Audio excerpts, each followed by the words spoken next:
Good evening, everybody, and welcome to another edition of the Sports Exchange. My name is Scott Morganroth, the Motor City Madmouth, and along with David Levin, and one of my favorite analysts is Mark Littell. Mark, glad to have you back on the broadcast.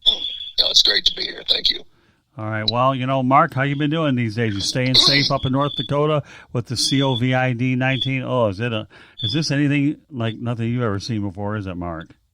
That's a knockdown. It's everybody's on stop, and it's just like anywhere else. Be safe, be inside, and let's just wait it out and see what happens. Yeah, we've dealt with a lot of things, but when I hear the invisible enemy, oh my goodness, and the word unprecedented, these are strong words. Governors issuing lockdowns. It's just like nothing we can ever imagine, isn't it? Well, the worst thing, I guess, is no baseball. So, well, then you know what? We've got to give our fans a reason to talk baseball, and what I like to do is lead it off, and I'm going to let David Levin talk to you, and I'll interject as a situation presents itself. So, David and Mark, go at it, and I'll get involved a little bit later on. Go ahead. Great, thank you. Good to talk to you, Mark.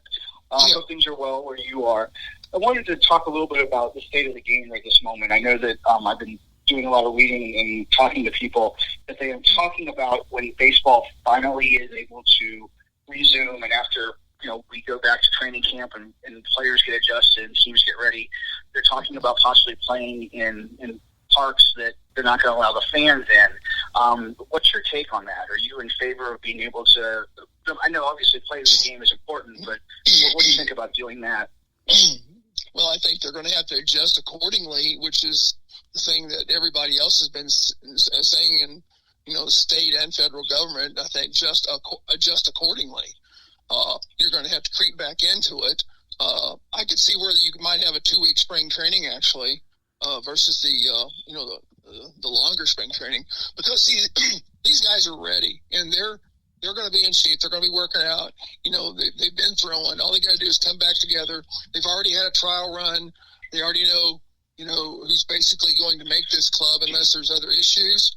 The other factors are, I think, when they started up slow and, they set the pace, the thing I look at is, are they going to have like an 81-game schedule and go back into it like a second half and then, go to a playoff situation? Because I don't think it's going to hurt anything, because if you sit back there and you look, it's just way too long to put baseball out there till Christmas, and you've got a football season right there in the middle. So it's that's my feeling. And I think you're going back into spring training in February again. Good grief! So it's nonstop. And let me ask. Sorry, go ahead. Yeah. Well, you got 4A pitching in a sense, because you have to delve into the pitching aspect, because so the quality of play is going to be hurt, because you're going to be dipping into the minor league system so much for that pitching. And I know you've got the 26th man now, but still you're going to have basically a 30-man team for the most part. I know that we've lived through work stoppages with baseball, and we've seen strikes, and we've seen shortened seasons, and we've seen 9/11, and we've seen everything that's gone on in my lifetime. Yes. And I'm approaching 50, so it's not I've seen quite a bit. Do you think that the shorter season is going to hurt the quality of the game itself? We're not going to see 50 home run hitters. We're not going to see 20 game winners. Do you think that still the quality for an 80 games, 80, 100 games, we're still going to see high quality like we would normally see? I think if they keep it at the right amount of games, I think you'll see really good quality. But if they try to push a lot of games together and they talk about double headers, I don't think they want to do.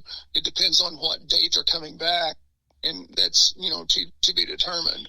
Actually, that's a toss-up. How much of it does get hurt? How much of it gets hurt then because, while the NBA and the NHL are not going to come back, you're going to see, you probably aren't going to see golf come back. You may see NASCAR come back, but those are kind of outlier sports. The one that you're competing with then is the NFL. And if you start dipping into that, how much does that hurt as far as revenue and sponsorship and advertising? I mean, how much of a hit is the league itself going to take? That's going to take it would take a big hit then. You know, as far as it goes, it depends on when they end it. If they end it regularly, like it, you know, the last week of October, you know, right? I mean, it nudges, it bumps November, the World Series, and they cut it off like that, and they do the World Series, and they can, you know, they're into the football season already. Then it would be okay, I would think. But you know, you want it, if you drag it out, people are going to get tired of baseball. And then, like I said before, that comes back in February. Again, it's nudging it too close. So you have to have that. To me, you got to have the break in there and give people a break, no matter how much they want it. I mean, you have to, they're going to have to step away. So are the players. The players have to step away as well. There's going to be other players that are out there that were injured in spring training that will also be able to come back during this time lapse with the COVD here. Thing. And so that's another one. You're going to have maybe a player or two that was not counted on, you know, for opening day, now being ready to come back for, you know, a second part of the season. And, you touched on a lot of things I was going to ask you, so that's very cool. Thank you very much. But let me ask you this too. I know that I was thinking about this. You know, in '94, I believe was it '94 when the Expos basically got shut out of baseball, right? And there was so much made about that. Do you see that bottom feeding teams like the Marlins, like maybe the Kansas City Royals, or somebody else like that, this might help them because there's that Novocaine. I don't know what I'm supposed to do, so I'm just going to go out and play baseball, and maybe I surprise everybody and possibly make a playoff run. Well, you know, they actually could, because a lot of times your secondary type teams, your B squads almost, we used to call it B teams, will sit there and they work really hard in spring training, and they're running full tilt really well if they've got a really good manager, which Matheny, for instance, is over there, and you know, whoever else. But you know, they could win some big games right off the bat. And take some teams by surprise, but you know, in the long run, you don't know. But Kansas City has been, you know, bought out, and I think they're going to change their tune. It's going to take 2 to 3 years, but for them to change their tune, but they're going to be on the right path, because that's a real baseball man, Kansas City. I didn't mean to preach about him so much, but you know, he was over in Cleveland, you know, as a partner over there, and I believe they have 17 partners in the you know, buying that over there in Kansas City. But the doggone thing was $1 billion. You know, David Glass just passed away in January, and his son Dan was always part with, you know, of being in the system with the Royals, but for them to turn that into, you know, they bought it for like $96 million, and you know, end up selling the thing for $1 billion. You know, so interesting. Let me ask you this, because you were talking about ownership. In my neck of the woods, it's the Marlins, and like I told you, we're talking about. I cover the minor leagues, and I do cover the Marlins to the extent. How good do you think it is that somebody like Derek Jeter is involved on the ownership side? You know, with his illustrious career, and you know, him being the captain and the Yankees and all this. But how good is that for baseball, for players like that to come back and be part of, you know, the other executive role? Well, you know, I guess he wanted to get his foot in the door. I guess he made some money with it. You know, I don't know how much say he has, and I'm not so sure he knows how much say he has. I mean, I think you're flipping coins over there. I mean, I wouldn't say that, Derek Jeter came out of the school of finance somewhere and said, you know, he's got all the answers to, millions of dollars of baseball and things of that nature. You know, as far as putting him up there as a, propping him up on the side of the pool, he looks pretty good, you know. But he's still the face of the franchise right now, so I get sure what you're saying. Definitely, you know. And I had a chance to meet him finally, which, you know, was a thrill. I mean, it was, you know, being 48, feeling like I'm a 12-year-old kid was really cool. Sure. So let's talk a little bit about your playing days in baseball. You know, I read up on you in your time in the 70s and whatnot. What is the comparison of the way you played the game back when you were in the majors as opposed to what it is now? How much dynamic? I know that players are bigger and stronger and they hit the ball harder and they're faster, but what are the nuances that maybe are the same? They break. They fall apart quicker.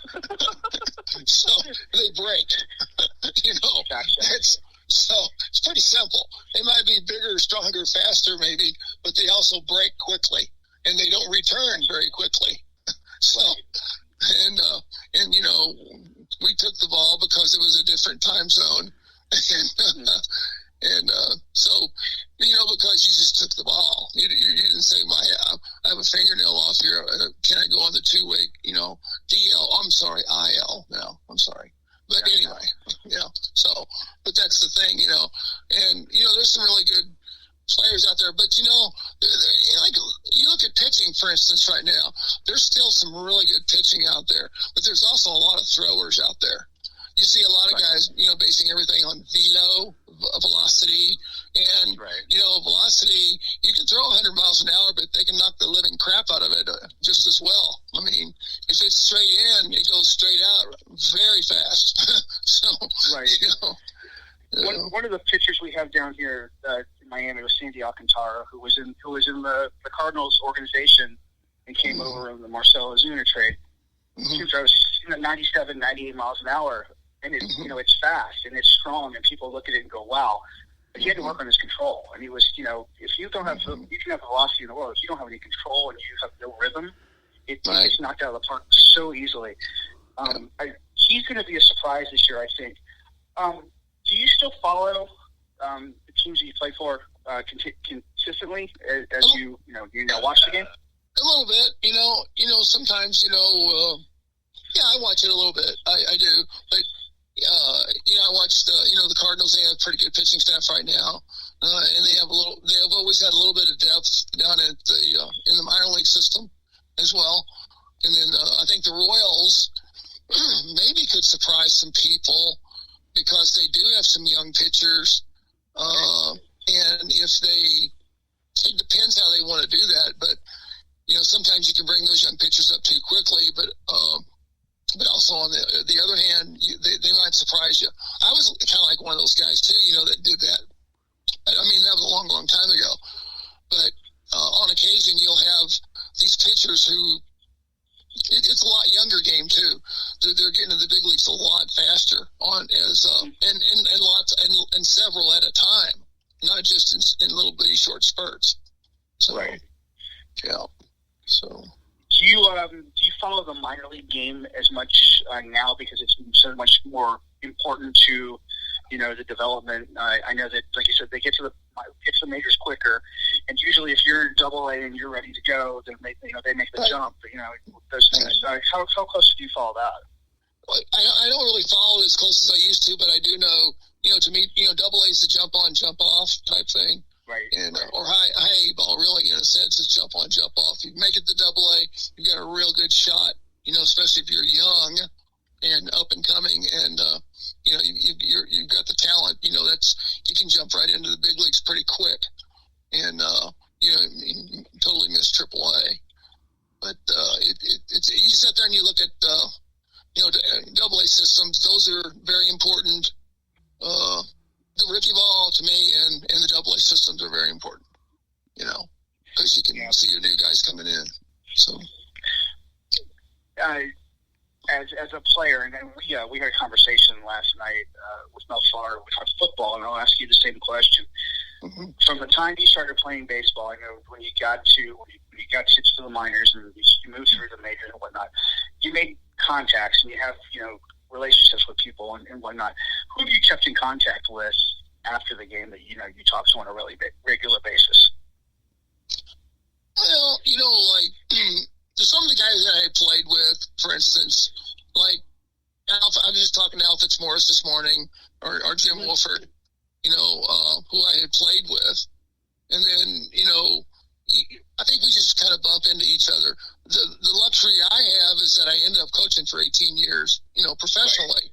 So, that was good. I did some things abroad in Australia. I was out there 4 years, and then Cuba and Panama, and then I played in Puerto Rico and Dominican. I went down there with the Royals when I was a coordinator, and of course I think everybody goes to the Dominican, and of course that island's got 30% of the ball players out there in the major league uniform. Right. So that's a big deal. As you look back on your career, I'm sorry, I thought you stopped. I apologize. Go ahead. No, it's fine. It is a big deal because you sit out there and you look at the Latino players and what they're doing differently. I think the biggest thing about the Latino players is you have a shortage of the All-American baseball player that uses the Xbox, so that's an issue. But once it gets over to the islands over there, you'll probably even it out a little bit, and they'll lose some players once they see what Xbox is all about. And that's fantastic. I love that. That might have been the greatest quote of the night. It is true. I'll tell you a quick story. My son is left-handed. Okay? Yes. And I was so excited when I found out he was left-handed. He's in kindergarten. He's a lefty, and right. I put a baseball in his hand immediately. Sure. And, I took him a T-ball and whatnot. He played for a couple seasons. He didn't like it, and he goes, "Why do you want me to play baseball so much?" I said, "Because left-handers make lots of money in fishing." And he didn't understand it. It's a smart kid if he understands that. It's a smart. Yeah, exactly. But he turns. He's 20 right now. But when he turns 16, he goes, "You should have taught me to pitch." He fully understood it. And every year since then. But you did save his arm, though. That's a good thing too. Yeah, I know. But you could be a better reliever, and you could still stink, and you could still make a lot of money. And you sure. Get that part. Yeah. Well, you still have yourself throwing left-handers out there as well. No, yeah, you do. I know. Yeah, and I've had a few of them. I've seen them. Yeah, exactly. Yeah. But those guys get a lot of outs for people, which is nice. And I'll end with this, and then I'll pass it off to Scott, because I know he's waiting to talk to you. But when you look back at everything you've done, and your career, and coaching, and teaching, and playing, and all these things, what gives you the greatest joy about this game? I don't know. The one thing, like any other player thinks, is we all miss the camaraderie of being on the field, being on the bench, being on the plane, being in the restaurant, or being with a group of guys, or just talking. That's the biggest missed part. I'm sure most people will tell you that. But the process of what the game taught you about how life works is big. A lot of people will say, "What do you mean baseball teaches you about life?" Well, actually, it teaches a lot about work ethic, because you've got to keep. If you can not have the tools or the talent, but you can still learn the game and work hard at it and enjoy it, and not be a major league ball player. I've seen that, but those people who go back out into the workforce, I mean, they've got a lot done. They're multitaskers. And I think that says a lot, for people that have, been in sport in general. So I think that's helped me quite a bit, because you have so many negatives. There's more negatives than there are positives in any sport. So you have to learn about failure and how to handle that as well. That's big. I appreciate it. Scott, you there? Yeah, I'm here. I'm just kind of taking it all in. All right, Mark, I got a bunch of questions. I like to ask a few questions, but I like to absorb every now and then. Oh, most people probably wonder if that's even possible. But anyways, Mark, I always like to talk to you about... I didn't say a word. About Nah, that. You're great. That's right. Mark, we obviously have a new audience, and the thing is, when you deal with that Chris Chambliss home run, do you often get approached about that every once in a while at all? Well, either on Facebook, from a phone call, usually when I speak, maybe that's why I'm hiding up in North North Dakota. That's funny. The cold winter wonderland. Yeah. You know? Right. But, people have always asked me that, a lot, and, they, especially now with the virus going around, Right. Of course, I come up a lot on the Yes Channel, Yankee Entertainment Station, and they say, "Hey, I saw you today. Oh, really? Well, good. What'd you see me on? Was I pitching for the Cardinals? No, the Royals. I'm kind of baiting them. So anyway,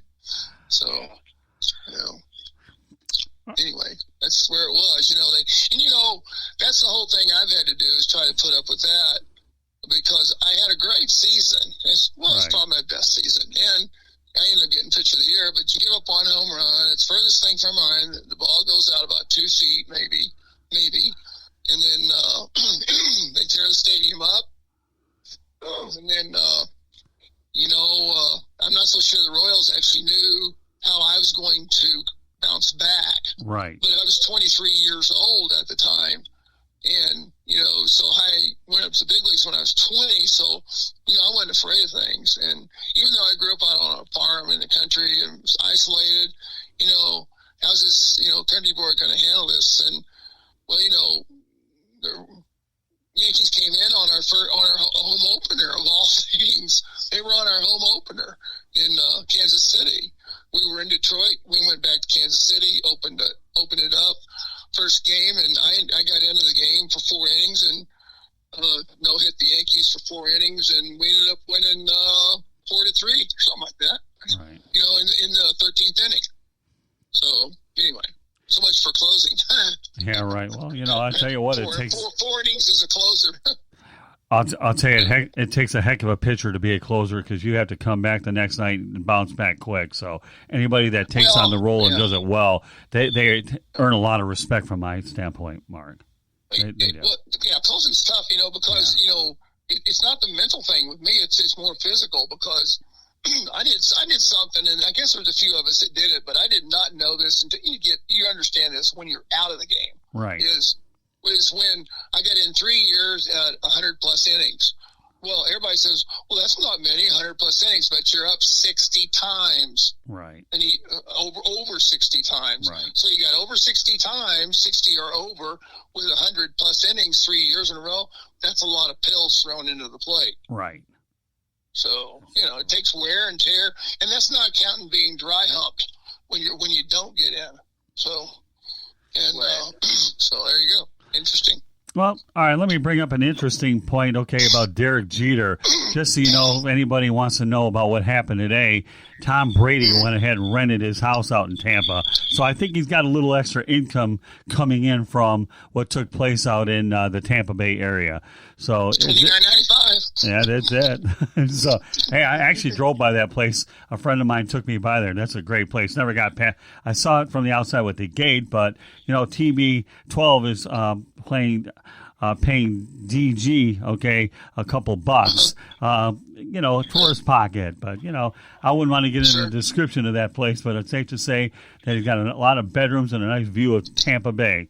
So I just thought I'd throw that out there since David Levin went ahead and made a Derek Jeter reference, and I wanted to go ahead and add to it. I got to throw out there, road trip. Remember it. We're going. I got to see that house now. Oh, yeah. No, I know. That's okay. We'll have to find a way to do it.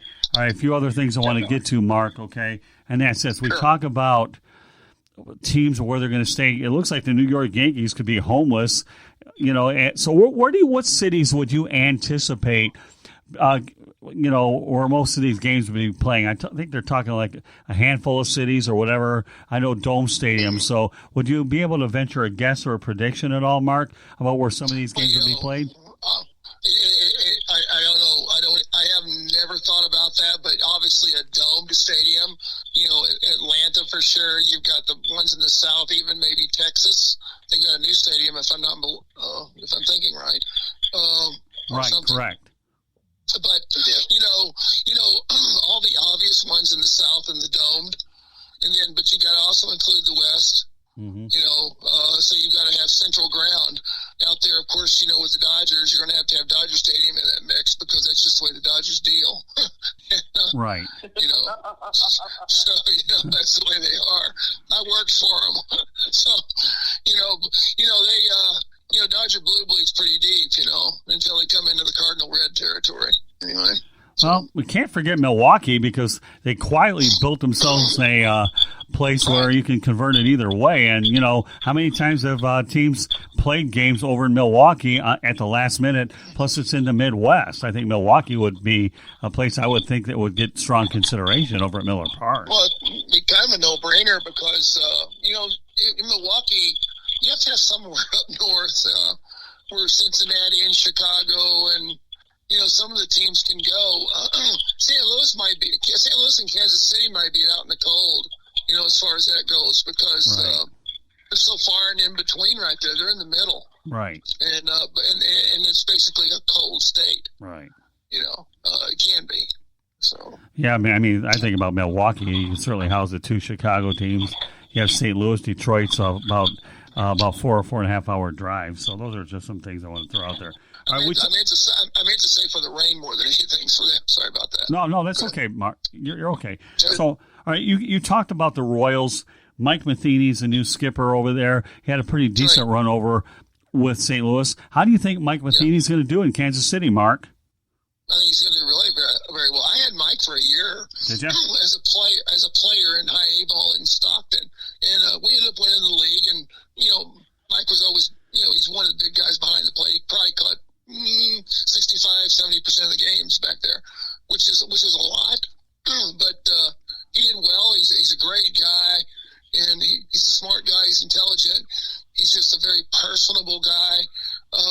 And I know he gave a very good talk on his opening day speech. The owner was very impressed with the way he had presented himself. Dayton Moore is very happy with him as well. And, Dayton's a great general manager, it's going to change, you got some, you got some ownership right now that's excited about, putting this back into Kansas City. I mean, they've even talked, I think, about moving the stadium toward the downtown area. I've heard that. Yeah, I've heard that. Yeah, I heard that as well. Yeah, and for some reason it does a little bit better in the downtown areas. Statistically, Royal Stadium was always great when I was there. Excuse me. Royal Stadium was always great when I was there because, heck, when we were winning, it was 41,500 that would hold, and we would draw 41,500. So, because we were winning, and it was a fun place to play. But since they've been slipping, and they had 2 or 3 years with the series running, and then the next year they dropped out. They couldn't get into anything, and which has always been the case with Kansas City. They make the runs, and then all of a sudden they fall flat, and the players are gone, and for whatever reason.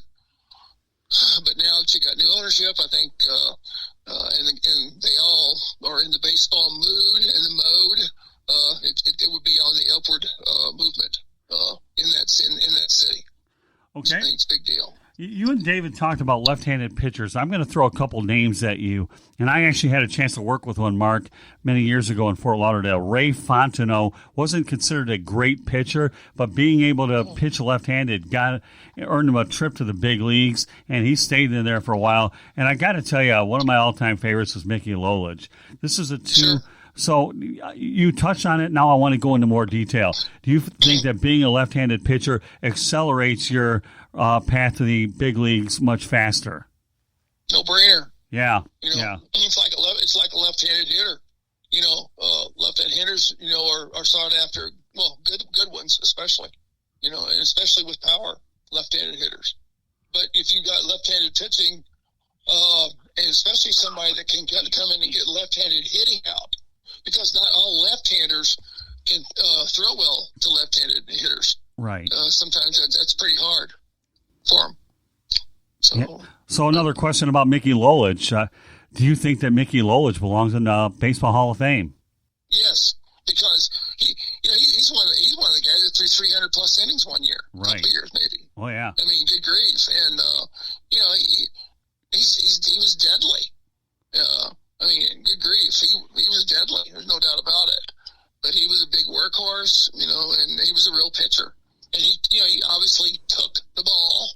He took the ball, and that's what you're not going to see. You look at, for instance, Sabathia. Sabathia has 230 wins. Well, he's in New York, though.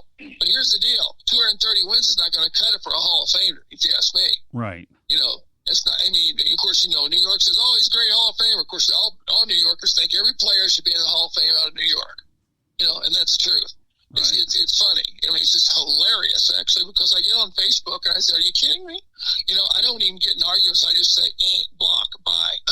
So, right. I'm not going to argue with you. Yeah, I had the good fortune of having Mickey Lolich on with Peter Ween when we did this broadcast on WEI Network, and it was a great opportunity. I had a chance to meet him over in Naples, Florida. If you look at my Facebook page, my personal one, I have a lot of pride that Mickey is pictured with me. So Mickey was always a guy that I always viewed as an idol. We had a great hour and a half when I saw him in Southwest Florida. It was a dream come true for me to have an opportunity. But, yeah, I do believe that he belongs in the Hall of Fame. Tom Gage, I'm sure you remember Tom Gage of in Detroit, one of the classiest people on the planet, certainly works with Mickey to this date. And I hope that one of these days it gets done. I've got a few other things I want to talk to you about since we talked about the left-handed pitcher.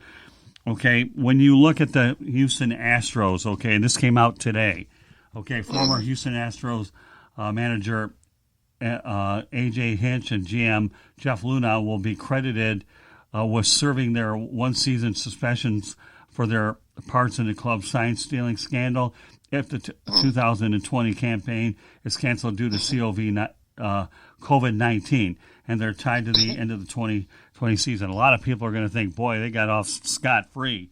Do you believe that, Mark? And at all? Yeah. Well, yeah. Whatever they want to do, I guess they're flipping coins. I thought Manfred would push a little bit harder, but apparently it was more of a hard slap. And then, I wonder if they will ever get back in. I don't know. A.J. Hinch had the horses, and sometimes you don't have to manage when you got horses like that. Right. And there's other managers out there besides A.J. Hinch, by the way. Right. That are better than A.J. Hinch. Right. So, good grief. And, people say, oh, A.J. Hinch won. Well, he should have won. He had horses. He had thoroughbreds. Right. All you got to do is listen to your pitching coach a little bit. And he had a good pitching coach, Brent Strom. And, it's hard to sit there and bite your tongue as a pitching coach and know that maybe signs, were being stolen. And, I'm sure you had to know. A lot of people had to know, but it's up to the manager, who's the boss, to sit there and, put an end to it. Right. Put his foot down. And, that's where you got to have, you don't have to have guts, just common sense says it. Right. Here's how it goes. Cut that shit out. It's pretty simple.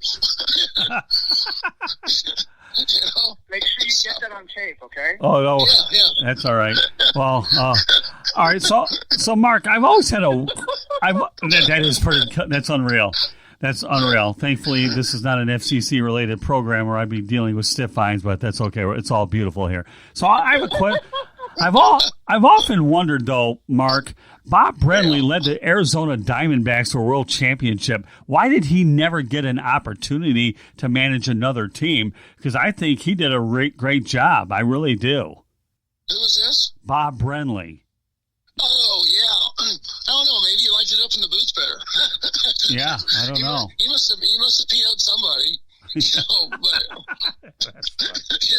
he must have got film on somebody in the front office. I don't know. Yeah, I know. We talk about guys that belong in the Hall of Fame. Let's keep this one closer to home a little bit. Don Mattingly, do you think he's a borderline guy? Does he belong in the Hall of Very Good, or do you think he should get the nod for Cooperstown down the road? It's okie dokie. It's no big deal. He could hit. But does he belong? He can't manage for crap, but who knows? Really? So do you think he belongs in the Hall of Fame or not? Right this moment. Huh? Sorry? So this is painful hearing this. You know they have to cover them. Oh, that's funny. That is so funny. Yeah. Well, So, he's just an old Midwest boy, yeehaw, yeehaw. oh, You think I should run? Think I should bunt? that is so funny. That is so. Yeah, I'm from Evansville, Indiana. I'm a good old boy. Well, I don't know if I quite heard you, but does he belong in the Hall of Fame or no? No. Okay, no problem. Yeah, he can hit. Right. Yeah, I'd drill him though, but he can hit. Well, okay, now that you're talking about drilling people, do you think that a lot of the fans wish that the Astros would get drilled and booed, since we're obviously not going to see that because of the leniency or the loophole or the gray area for which this Astros situation is playing out? I don't know. I don't think you go out there to drill people like that. Just get them out. Right. Play the game, And if somebody does some really bad, ugly stuff like they do occasionally, then you drill them, and the pitcher fakes it like, "Oh, I'm so sorry I hit you, but I'm glad I hit the, knocked the crap out of you." Right. Well, baseball doesn't hand out asterisks unless you're Roger Maris. But I've often wondered, does the Houston Astros, do they deserve an asterisk? Obviously, they're not going to take the title away. No, the asterisk isn't there, but it's already talked about so much. I think it's already imprinted in everybody's brain or on their forehead. Right. You've got that thing right there. It's Astros, and it goes up in a big cloud of flames. Just sitting out there. Astros, everything goes up. Right. So, and that's going to hang on. That's going to hang on for a while. Right. I mean, that's going to take. Even women are going to know this for 10 years. Well, it's a scarlet letter. Yeah, well, with all due respect, when the Hall of Fame, since it's really pretty much a museum, there'll be some reference to it there, too, like there isn't anything else. So it didn't go away. Whether the asterisk is there, the Astros keep the title. So it brings me up another point, and I like to talk about Hall of Fame, potential Hall of Famers. What about Justin Verlander?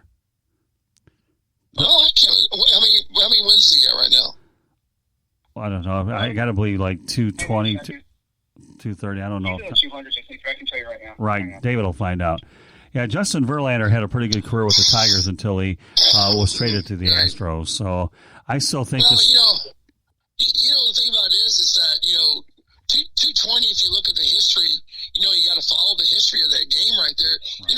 280 and above, is a big deal. He might have slipped with the Tigers, but, he's had some things. I'm sorry. Yeah. No, I was going to tell you, he's 225 and 129. So he's going to get, he's probably got, 2 years left on him? Yeah. So he's going to win 30 at there you go. Yeah. There you go. Well, that's what I thought. Right, he has a world championship. 15 and 15. Yeah. He has a world championship. He's going to get 250, and, maybe he gets in because of his wife. I don't know. Who knows? She's good looking. I was going to say, it doesn't matter what he does, because when he goes home at night, that's fine. That's exactly right. Well, he's got that win total, but don't forget the no-hitters either, Mark. He's got a few of those on his resume as well, and the World Championships, depending on how you want to slice it. All right, let's go into some Mark Littell business, okay? First of all, Mark, I want you to go ahead and talk about the books that are in your name, and this gives you an opportunity to promote them. And then my favorite one of them all is a Nutty Buddy, so lead off with the books. And I know that you also have a soft spot for the veterans as well, so you can go whatever order you want. Go ahead, Mark. Yeah, real quick, I've written 2 books. I've got a 3rd book coming out, hopefully whenever, here in a couple months. It's actually finished. The name of the 3rd book is What's Up, Ramrod. The first book was On the 8th Day God Made Baseball. The second book was called Country Boy Conveniently Wild. And they're all basically a little bit funny for the most part. I think they're pretty good reads, even though I'm not coined a writer, but I'm a pretty good storyteller. I did write all these, by the way. I didn't have any ghostwriters. And the Nutty Buddy itself is a protective cup that has 5 sizes: hammer, boss, hog, trophy, and mongo, which I wear. And, it protects the boys. It's anatomically correct. I've won 5 awards, and I'm an idiot.